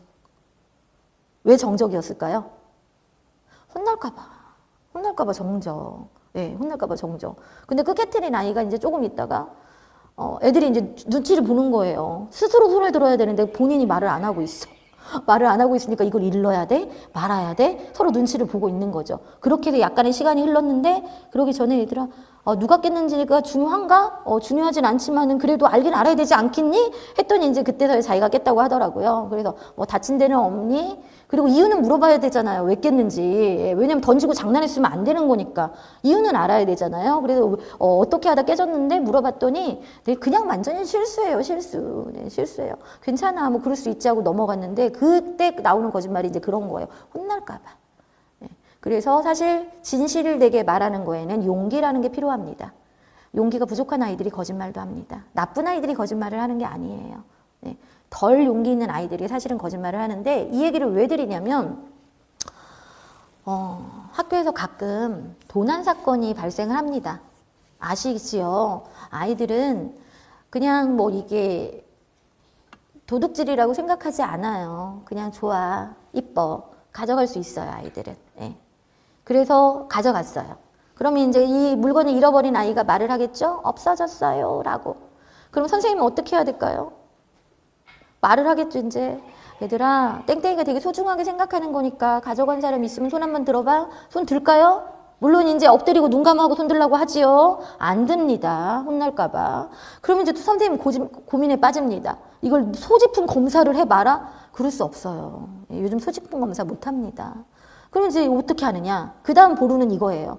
얘들아, 땡땡이가 그거 물건 되게 소중하대. 혹시 실수로 자기 가방에 떨어졌는지 집에 가서 확인을 하고, 집에 가서 내 것이 아닌 게 있으면 선생님 없을 때 선생님 책상에 조용히 가져다 놔. 이렇게 해요.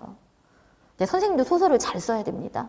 네, 아이들이 느끼지 못하는 소설을 많이 써야 되는데 그렇게가 두 번째 단계예요. 그렇게 하면은 아이들이랑 갖다 놓는 아이들이 있어요, 어머니. 그러면 이제 폭풍 칭찬을 하죠. 역시 우리 반 아이들은 이렇게 하고 지나가는데 안 그런 경우가 있습니다. 끝까지 안 갖다 놔요. 그럼 선생님 어떻게 해야 될까요? 답이 안 나와요. 그거는 해줄 수 있는 게 사실은 없어요. 그런데 어떤 경우가 있었냐면 30만 원짜리 에어팟이 없어졌어요. 30만 원짜리 에어팟이 6학년 교실에서 30만 원짜리래요. 왜 그 담임선생님 미치는 거죠 이제. 근데 의심되는 학생이 있는 거예요. 아무리 의심되는 학생이 있어도 그 아이 소지품 검사를 하거나 할 수는 없습니다. 그건 비교육적이죠. 그러면은 아까 했던 것처럼 엎드려봐, 손들어봐 했겠죠. 1단계 안 나오지요. 2단계 선생님한테 개인적으로 연락을 해. 괜찮아. 안 나왔습니다. 3단계 집에 가서 혹시 내 거 아닌 물건이 있으면 가져다 놔봐. 안 나왔습니다. 더 이상 선생님은 사실 할 수 있는 게 없습니다. 그래서 고가품은 학교에 보내지 마시라는 말씀을 드리는 거예요. 도난을 생각하고 잃어버려도 괜찮다 하는 정도의 물건만 보내세요. 그 아이는 왜 30만 원짜리를 가지고 다녔냐면 사실 스토리가 있어요. 원래 고가품 못 가져오게 선생님들이 지도를 해요. 이런 일이 학교에 발생을 하기 때문에 지도를 하는데 그게 비싼 에어팟인지 알면서 선생님이 사실은 모른 채 해줬어요. 왜냐하면 이 아이가 조금 부적응 아이였어요. 부적응 아이이고 병리적인 어떤 어려움이 있었던 아이예요. 그러니까 이 아이가 너무 외로울까 봐 조금 이 아이를 어떻게 좀 세워주려고 선생님이 좀 모른 채 했던 부분이 사실은 있었어요. 그것도 선생님의 배려였는데 그 사건 이후로 선생님이 되게 속상해 하셨어요. 제가 단호하게 못 가져오라고 가져오지 말라고 했어야 되는데 아이들을 너무 믿었나 보네요 하고. 네. 왜냐면 선생님은 그 반 아이들을 정말 믿었거든요. 그런데 이런 일이 벌어지니까 그때 굉장히 속상해 하시면서 아이들에 대한 실망감과 본인의 교육 철학에 대한 것을 다시 돌아보면서 많이 상심하시는 시간을 보냈거든요. 그래서 부모님들도 학교에 뭘 보내실 때는 잃어버려도 되는 수준의 것들만 보내시는 게 좋습니다. 네, 절대 고가품 보내지 마시고요. 근데 아이들은 이제 자랑하고 싶은 마음에 비싼 걸 가져올 때가 있어요. 네. 그리고 또 하나는 이 거짓말. 이런 아이가 있습니다. 엄마, 우리 선생님이 나한테 이렇게 말했어. 네. 근데 아무리 생각해도 일반적인 선생님이라면 그 말을 할 만한 건 말이 안 되는 거예요. 그런 말을 만약에 했다면 진짜 나쁜 선생님인 거야. 그런 경우가 있어요. 엄마, 선생님이 오늘은 이렇게 말했어. 맨날 무슨 이야기가 쌓이는데 그 이야기의 스토리를 들어보면 말도 안 되는 이야기. 그런데 이게 사실은 거짓말이었던 거예요. 그러니까 엄마는 한치의 의심도 없이 정말 걱정이 돼서 얘기를 했는데 선생님한테 연락을 한 거죠, 이제. 아니면 선생님한테 연락을 한 건 아니에요. 누구한테 연락을 했을까요? 네, 학교 교장 선생님한테 연락을 했겠죠. 선생님한테 직접 연락이 하고 애매하잖아요. 이거 선생님이 이상한 말을 했는데 이상한 말을 했냐고 하기 그러니까 교장 선생님한테 직접 전화를 한 거예요. 그럼 교장 선생님은 이걸 듣고 이게 사실 진위 여부를 확인해야 되잖아요. 그러니까 선생님을 불러서 상담을 하셨겠죠. 그 선생님 기가 막힌 거예요. 뭐 자기가 하지도 않은 말을 지금 했다라고 민원이 들어왔다는 거잖아요. 말하자면 그 선생님 너무 황당해가지고 교장 선생님 그게 무슨 말씀이세요? 이렇게 되는 거죠. 아니 사실 이런 연락이 왔는데 땡땡 선생님 이렇게 말씀하신 적 있어요? 아이들 앞에서? 없는데요? 근데 이제 교장 선생님도 이제 그렇죠. 그럼 그걸 누구한테 확인해야 될까요? 그 진위 여부는? 다른 아이죠. 그럼 그게 무슨 말이 되는 거예요? 다른 아이한테 가가지고 진상조사를 해야 되는 거잖아요. 그런 일들이 상당히 있습니다. 아이 말만 듣고. 근데 아이들은 그게 얼마나 파장을 일으킬지 모르고 그냥 사실은 하는 말일 가능성도 있습니다. 그래서 아이들이 말을 전할 때는 이게 진짜 그 맥락에서 있을 법한 이야기인지 아이가 상상하는 이야기인지도 판단을 해보셔야 돼요. 네. 이 아이의 말을 전할 때 아이의 언어라는 게 명확하지 않을 수 있다는 거. 그러니까 아이가 전한 말만 듣고 상처받거나 아이가 저랑 말만 듣고 화내지 않으셔도 돼요. 근데 정말 이게 말이 안 된다고 생각하시면 직접 선생님한테 상담 요청하셔서 선생님 저희 아이가 이런 말을 했는데 아무래도 제가 선생님한테 직접 여쭤보는 게 좋을 것 같아서요. 그렇게 말씀하시면 돼요. 선생님 이렇게 말했어요. 이 워딩은 아니고요. 예, 선생님 제가 이렇게 직접 여쭤보는 게 오해가 없을 것 같아서요 라고 이렇게 말씀을 해주시면 충분히 그거는 대화로서 오해가 풀릴 문제입니다. 자, 이제 기타 등등 얘기를 할 건데요. 기타 등등. 지금까지도 많은 어려움이 있었는데 교실에 어려움이 또 있다고요? 네, 제가 만났던 아이들은요. 되게 다양합니다. 스펙트럼이. 네, 정말 감사해요. 그 아이들을 저한테 보내주신 거를. 네, 그 아이들 덕에 공부도 많이 하고요. 네, 세상을 많이 알게 되었습니다. 네, 이런 아이들이 또 있습니다. 난산이 뭔지 아세요? 난산? 난독하고 비슷한 건데 숫자를 인식 못하는 병이에요. 난산은 난독보다는 숫자가 작습니다. 저는 지금 딱 한 명 만나봤고요. 근데 한 명이 아닐 수 있어요. 왜냐하면 제가 모르고 넘어갔을 수도 있어요. 난산 공부는 최근에 했기 때문에 이건 최근에 만난 아이입니다. 몇 년 전에 저희 반에 난산 아이가 있었고요. 이 아이를 보면 되게 안쓰러웠어요. 이 아이는 수학 시간이 공포예요.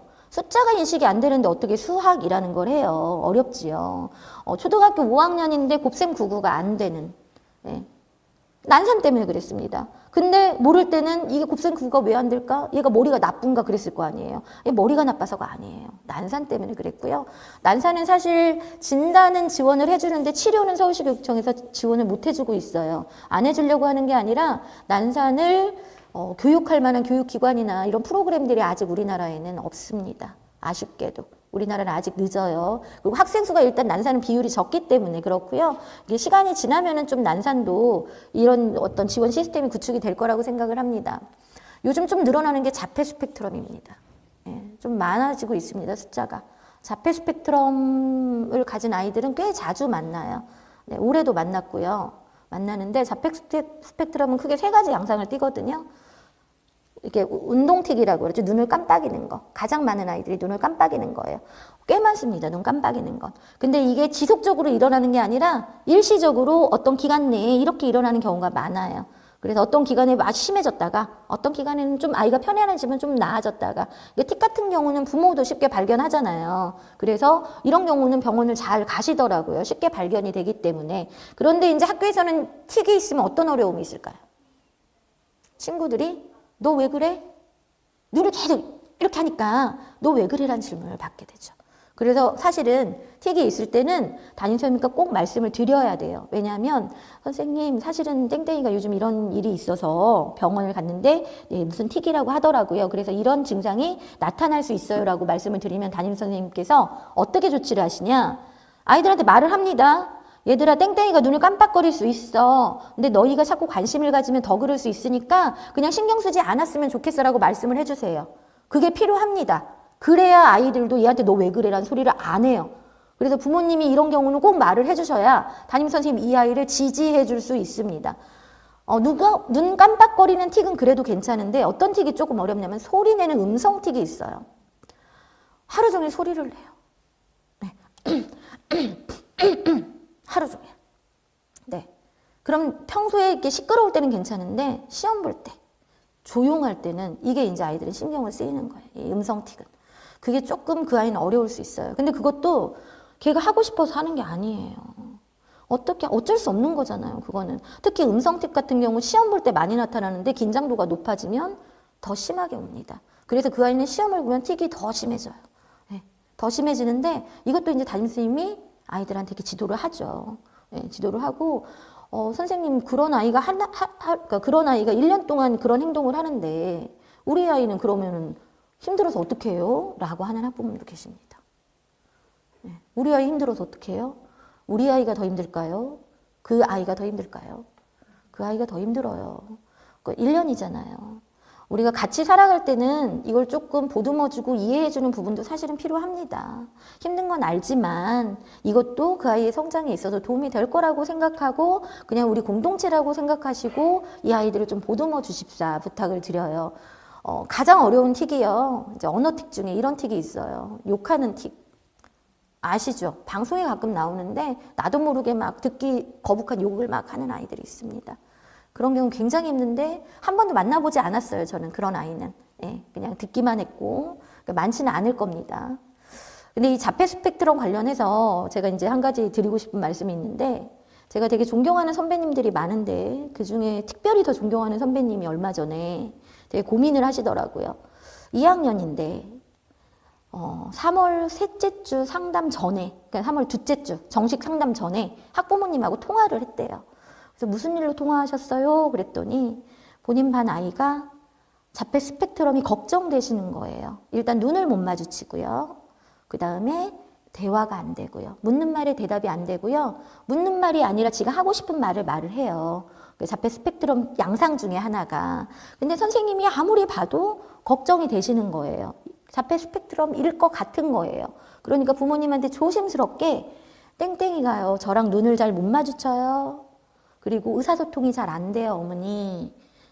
한번 이거를 상담을 받아보시면 어때요? 라고 제안을 하신 거죠. 선생님은 걱정이 돼서 그랬겠죠. 걱정이 돼서. 선생님이 그 때문에 힘들어하거나 그러진 않으셨기 때문에.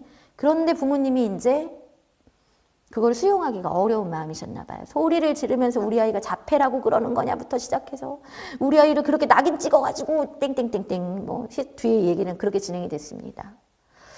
근데 그 선생님 되게 상처를 받으셨어요. 왜냐하면 진짜 아이들을 사랑하시거든요. 정말 사랑하셔서 조금이라도 도와주고 싶어서 말씀을 드린 건데 그게 그렇게 돼서 감정적인 갈등이 되면서 1년을 너무 힘겹게 보내셨어요. 네. 과연 그 부모님의 행동이 본인의 자녀한테 도움이 됐을까요? 아닙니다. 네. 정말 부모라면 마음이 무너져도 그렇게 하시면 안 되는 거죠. 우리 아이를 위한 거라면. 그분은 우리 아이를 위한 게 아니에요. 자기가 자기를 감당을 못한 거지. 그래서 저는 부모님들께 속상하지요. 걱정되지요. 그 마음을 이해 못하는 건 절대 아니에요. 얼마나 가슴이 무너지겠어요. 혹시라도 그런 걱정을 들으면. 그런데 정신을 바짝 차리고 아니면 다행이니까 한번 받아봐야지가 맞는 부모의 태도입니다. 네. 저도 그 반에 수업을 들어갔습니다. 네. 수업을 들어가서 그 아이를 잘 관찰을 했겠죠? 정말 그 선생님이 보는 양상이 맞는지 걱정이 된 아이입니다. 네.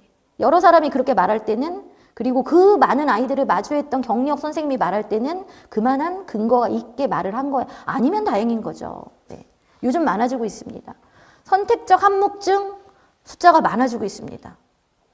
많이 만났어요. 선택적 한묵증. 한묵증은 부모가 말하지 않아도 알아요. 학교는 말을 안 하니까요. 네, 알아요.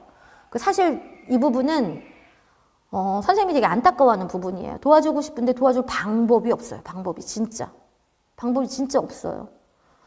그래서 혹시 이런 아이들을 어떻게 의사소통을 하냐면요, 종이에 씁니다.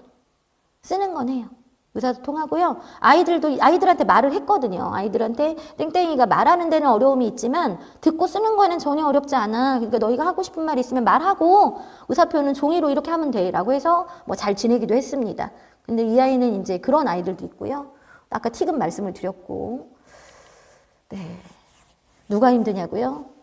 당사자가 힘듭니다. 제일 힘든 건 당사자입니다. 제일 힘든 건. 그걸 잊어버리시면 안 돼요. 본인이 제일 힘들어요. 부모가 아무리 힘들다 하더라도 당사자만큼 힘들지는 않습니다. 네, 부모는 그 다음이에요. 그러니까 혹시라도 부모님들께서 아이를 이제 1학년부터 쭉 키우시면서 제가 말씀드렸던 사례는 굉장히 특수한 사례인 거잖아요. 네, 특수한 사례니까 이런 경우도 있었지라고 생각하시고 그냥 참고하시면 될 것 같고요. 지금 드리는 말씀이 제일 어려운 케이스예요. 수용을 못하고 공격적인 아이가 있습니다. 소통이 안 돼요. 매사 부정적인 아이가 있어요. 이런 아이 가르치기 쉬울까요? 어려울까요? 어렵겠죠. 네, 선생님들이 제일 마주하기 힘들어하는 아이입니다. 우리는 이런 아이들을 이렇게 말을 하더라고요, 요즘. 네, 이렇게 말을 하는데 소명장애 아이들은 고학년이 많고요. 저학년은 약간 그런 특성이 보이는 정도예요. 저학년은 이런 아이들이 크게 어려움을 겪진 않습니다. 근데 이 아이들이 커가면서 이제 고학년이 되면서 굉장히 이 어려움들이 겉으로 드러나거든요. 이 아이들이 왜 어렵냐면요. 이 아이들이 이렇게 되는 거에는 누구의 원인이 가장 많을까요? 네, 부모님의 양육 방식이 가장 큰 원인이 들어갑니다. 부모님이 굉장히 지나치게 억압적으로 키우거나 폭력을 행사하는 경우에 많은 아이들이 품행장애가 되거든요. 그래서 사실은 이 아이를 지도하기 어려운 이유가 부모님이 이미 아이를 억압적으로 키우고 폭력을 행하고 있기 때문에 선생님으로서는 더 이상 사실 부모님께 뭘 요청을 할 수가 없습니다. 도와달라고. 부모 교육을 해야 되거든요. 부모가 바뀌지 않으면 이 아이는 안 바뀌는데. 근데 이 아이들이 교실에 있을 때 그게 문제인 거죠. 네. 그 교실에 있는 다른 아이들이 이제 문제가 됩니다. 아까 자주 싸워요 하는 거하고는 또 다른 성향의 문제 아이거든요. 어려움이 있는 아이인데, 네, 쉽지 않습니다. 이 아이들은. 그래서 혹시, 부모님들이 이제 고학년이 되면서 가장 큰 바람은 뭐냐면요. 점점 아이를 키우시면은 좋은 선생님을 만났으면 좋겠어 해서 1학년은 그러세요. 올라갈수록 좋은 친구들을 만났으면 좋겠어로 바뀝니다. 그만큼 학생들이 친구의 영향을 많이 받아요. 점점. 네, 점점 그렇기 때문에 학년이 올라가면은 우리 누구랑 같은 반 됐어가 가장 이슈예요. 누구랑 같은 반 됐어. 그 누구랑에 누가 있을까요? 네, 누구랑에 이 아이가 있습니다. 네, 누구랑에 이 아이가 있습니다. 피해가고 싶어 하지요. 네, 피해가고 싶어 하는데 피할 수 없으면 즐기라고 하지요. 혹시 이런 아이가 교실에 있으면 너무 겁먹지 마시고 또 다른 부분에 있어서 또 대처하는 걸 배우니까 걱정하지 마시라고 드리는 말씀이고요. 또 언어 지원 얘기를 조금 드려야 될 것 같아요. 특히 1학년 학부모님들은, 1학년 부모님들은 어떻게 생각하시냐면요. 언어가 느린 아이들이 꽤 있어요. 언어가 느린 아이들이 있는데 그냥 우리 나이는 느린 아이예요. 우리 아이는 그럴 수 있습니다. 느린 아이일 수 있어요. 지능적으로 문제 전혀 없어요. 난독도 없어요. 그런데 느린 아이가 있더라고요. 그건 이제 발달이 있어요. 꽤 많습니다. 한 반에서 한 두세 명은 지능적인 문제도 없고요. 난독도 아닌데 느린 아이가 있습니다. 언어 느린 아이가 있는데, 작년에 제가 이제 4학년 아이 맡았는데, 똑똑해요. 똑똑하고 다 뭐 일반적이에요. 딴독도 전혀 아니에요. 말도 잘해요. 글도 잘 써요. 그런데 사회성이 없는 거예요. 아이들하고 관계 형성이 안 되는 거예요. 3명이. 그럼 얘네들 뭘까? 얘네들은 왜 이럴 때 이렇게 말을 할까? 얘네들은 왜 이럴 때 이렇게 행동을 할까가 너무 궁금한 거예요. 부모님이 사회성이 없으신가? 막 여러 가지 저 생각을 하겠죠. 그래서 부모 상담을 할 때, 학부모 상담할 때 조심스럽게 질문을 했어요. 어머니, 땡땡이 1학년, 2학년 때 얘기 좀 해주세요. 이렇게. 땡땡이 1학년, 2학년 때 얘기 좀 해주세요. 그랬더니 그냥 큰 말씀을 안 하시는 거예요. 그래서 제가 이제 직접적으로 물어봤죠. 혹시 한글을 언제 뗐나요? 라고 여쭤봤어요. 그랬더니 아니나 다를까. 언어 지연이 있어가지고 2년간 치료를 받았다는 거예요. 그 3명이 다. 네, 3명이 다. 공교롭게도. 그 언어 지연이 그 시기에 형성해야 될 사회성 관계를 배우는데 핸디캡이 됐던 거예요. 걸림돌이 됐던 거예요. 의사소통이 잘 안 되니까 이 아이는 아이들하고 대화를 잘 안 했겠죠? 못 했겠죠? 그렇게 하면서 언어 지연이 사회성 형성에 방해가 된 거죠. 그러니까 이 아이는 정상적인 아이예요. 그냥 느렸을 뿐인데 그때 만들어 놓지 못한 그 관계 때문에 고학년이 돼서 어려움을 겪는 거예요. 그래서 사회관계에 되게 어려움이 생겼어요. 학습에는 전혀 문제가 없는데 이 중에 또 한 명은 너무 똑똑해요. 너무 똑똑하고 글을 그렇게 잘 써요. 그래서 전 너무 안타까운 거죠. 그래서 부모님들한테 어떻게 말씀을 드렸냐면 사회관계는 더 중요해진다. 5학년, 6학년, 고등학교, 중고등학교 가면 이게 해결이 안 되면 얘는 너무 힘들 것 같다. 학교 와서 무슨 말을 해야 될지, 학교 와서 한마디도 안 하고 이거는 곤란할 것 같아요. 그래서 정말 어머님 치료를 하셨으면 좋겠다 했어요. 그래서 이제 놀이치료 이런 것들을 시작하셨습니다. 사회성 관계 치료가 따로 있어요, 프로그램이. 그래서 그걸 하셨는데 저는 조금 빨리 했으면 어땠을까라는 생각이 들어요. 좀 아쉽기는 합니다. 아쉽기는 한데 부모님들 입장에서는 언어 지연 문제가 해결이 됐잖아요. 3학년 정도에는 이제 완벽하게 정상 궤도에 올라왔거든요, 걔네들이. 3학년 2학기 정도에는 완벽해졌다고 하더라고요. 그러니까 이제 안심을 하고 있었는데 그게 다른 쪽에서 이제 뻥 터진 거죠. 그래서 관계가 언어하고 이렇게 연관이 돼 있다는 것도 아셔야 돼요. 단지 언어만 해결되면 되겠지가 아니라는 거죠. 그 다음 우리 아까 아버님께서 체구가 작아서 걱정이시다라고 하셨죠. 체구 작은 건 괜찮습니다. 아이들한테도 그렇게 얘기해. 너 지금 키 크다고 지금 그렇게 하늘만 바라보고 있지 않아도 돼. 키는 나중에 달라져라고 얘기하거든요. 키 작다고 땅만 바라보지 않아도 돼. 나중에 클 수 있어. 이런 얘기 되게 많이 해요. 남학생 같은 경우가 고학년 되면 키 작으면 되게 조금 위축되는 부분이 있긴 있어요. 근데 선생님들 입장에서도 그렇게 위축되지 않게 많은 이야기들을 해줍니다. 왜냐면 아이들의 성장 속도는 굉장히 다르기 때문에. 근데 이건 무슨 말이냐면 발달 지형과 자존감이라고 했잖아요. 초등학교 남학생들 같은 경우는 운동 기능이 꽤 자기를 세우는 역할을 사실은 해요. 그러니까 공부를 못해도 운동을 잘하면은 막 이렇게 어깨 힘들어하게 다니는 아이들이 있어요. 네. 또 공부를 잘하는데 운동을 못해도 뭐 괜찮아요. 뭐 다 잘할 수 없죠. 제가 다 잘하는 아이들 보고는요, 너무 비인간적이라고 말을 해요. 그거는 반칙이야. 다 잘하면 안 돼. 사람은 구멍이 있어야 돼라고 말을 하거든요. 근데 그렇게 욕심을 내고 다 잘하고 싶어 하는 아이들이 있어요. 덜 욕심 내도 되는데 좀 왜 이렇게 욕심을 내는지 이 얘기는 자, 부모님들께서 아이들을 학교에 보내면서 아마 우리 그 커뮤니티 맘카페에서 다양한 정보들을 교환을 하실 겁니다. 네, 그것도 좋긴 한데 잘 거기서 취사 선택을 하셔야지 아니면 이렇게 휩쓸려 다니십니다. 그것도 조심하셔야 될 거고요. 운동을 하려고 학원을 보내는 것보다는 저는 이걸 추천드려요. 초등학교 때 아이들이 가장 많이 커요. 가장 많이 크거든요. 몸, 마음, 모든 것들이 가장 많이 큽니다. 아이의 발달 상황을 가장 잘 체크할 수 있는 게 초등학교 6년입니다. 저는 부모님들께 놀이공원 가고 스케이트장 가고 이런 거 하지 말고 주말에 아이들하고 줄넘기하고 배드민턴 치고 공차라고 말씀을 드려요. 왜냐? 그게 우리 아이의 성장을 온전히 지켜보는 가장 좋은 방법입니다. 1학년 때 우리 아이가 줄넘기를 10개 했네? 2학년 때 20개 했네? 3학년 때 100개 했네? 이게 아이의 성장입니다. 태권도장 가서 줄넘기 배우는 거 그게 중요한 게 아니에요. 그건 내가 지켜보지 못하잖아요. 내가 지켜보는 운동을 하라는 거예요. 주말에 돈 들여서 멀리 나가는 게 아니고 인근 운동장 가서 인근 공원에 가서 아이들하고 규칙적으로 줄넘기 아니면 밤마다 아이하고 줄넘기 하세요. 같이. 그러면은 줄넘기가 늘어가는 속도가 우리 아이의 성장인 거예요. 사실은. 네, 꼭 하시라고 말씀을 드립니다. 배드민턴도 꼭 하시라고 말씀을 드려요. 치고받는 랠리가 처음엔 2개였는데 이게 3개가 되고 4개가 되고 어머 한 세트가 되네. 그런 과정을 아이들하고 같이 경험하세요. 그게 정말 필요합니다. 그렇게 되면 아이는 그냥 잘 자랄 수밖에 없어요. 4학년이면 줄넘기 모든 발 뛰기를 몇 개를 안 걸리고 하면 적당할까요? 4학년이면 한 10개는 그래도 하지 않을까요? 4학년이면 그 정도는 할 수 있겠죠. 모든 발 뛰기 10개는. 네. 저희 반에 1개도 못하는 아이가 있었습니다. 1개도. 네. 제가 걱정이 되겠죠. 걱정이 엄청 되죠. 왜냐하면 발달이라는 거는요, 지적 발달도 있고 정서적 발달도 있지만 신체적 발달도 같이 가야 되거든요.